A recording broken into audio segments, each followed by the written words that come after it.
ஆவி என்ன ஆவி நமக்குள்ள வேலை செய்து நம்ம பார்க்கணும். கிறிஸ்துவின் ஆவி என்ன செய்தான்?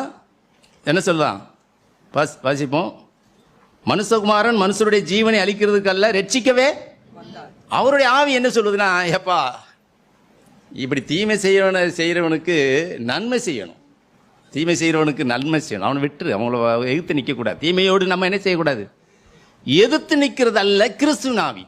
தீமையோடு எதிர்த்து நிற்கிறது அது பொல்லாத ஆவி, அது வேற ஆவி. மல்கியூஸ் காதை பேதுரு வெட்டின உடனே என்ன செய்றாரு?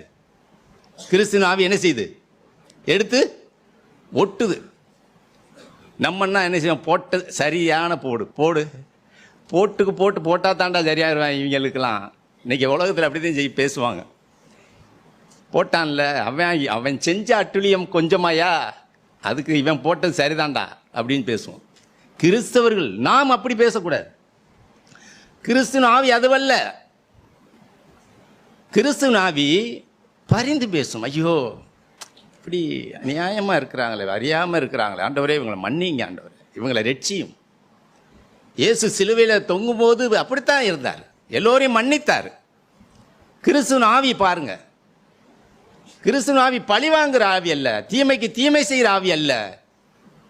கிறிஸ்துவின் ஆவி மன்னிக்கிற ஆவி, கிறிஸ்துவின் ஆவி பரிந்து பேசுகிற ஆவி. இந்த ஆவி உள்ளவன் தான் கிறிஸ்தவன். விளங்குது அப்ப நமக்கு? கிறிஸ்துவின் ஆவினா என்ன தெரியுதா?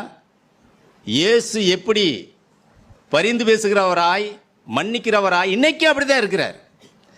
சிலருடைய பலவீனங்களை தாங்குகிறார், சிலருடைய குறைகளை பொறுத்து கொள்ளுகிறார், சகித்து கொள்ளுகிறார். சில வீடுகளில் பார்த்தீங்கன்னா ஒருத்த பலவீனமாக இருப்பாங்க விசுவாசத்தில், அதை சகித்து கொள்ளுகிறக்கூடியவர்களாக இருக்கணும்.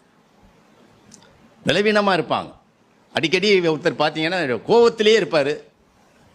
அப்போ நம்ம என்ன நினைக்கணும்னா, அவருக்கு பலவீனம், அது கோபப்படுறது அவருடைய பலவீனம். மனைவியாக இருக்கலாம், கணவனாக இருக்கலாம், டென்ஷனாகவே இருப்பாங்க சிலர். சரி, அது அவருடைய பலவீனம்.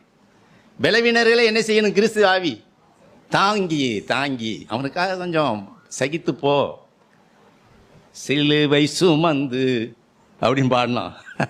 அந்த இடத்துல நீ கொஞ்சம் சிலுவை என்ன செஞ்சுக்க, எடுத்துக்கப்பா, சிரித்த முகமா போ, அப்படி தோளில் கையை போடு அந்த மனுஷன் மேலே. மகனாக இருந்தாலும் சரி, மகளாக இருந்தாலும் சரி, கணவனாக இருந்தாலும் மனைவியாக இருந்தாலும் சரி, தோளில் கையை போட்டு என்ன செய்ய, அந்த ஆவியை வெக்கப்படுத்துறதுக்கு. அதுதாங்க, வேற வழியே இல்லை. அந்த ஆவி ஓடி போயிடும். நம்ம என்ன செய்வோம்னா இப்படின்மோ, ஒழுங்கா பேசு, மரியாதை பேசு,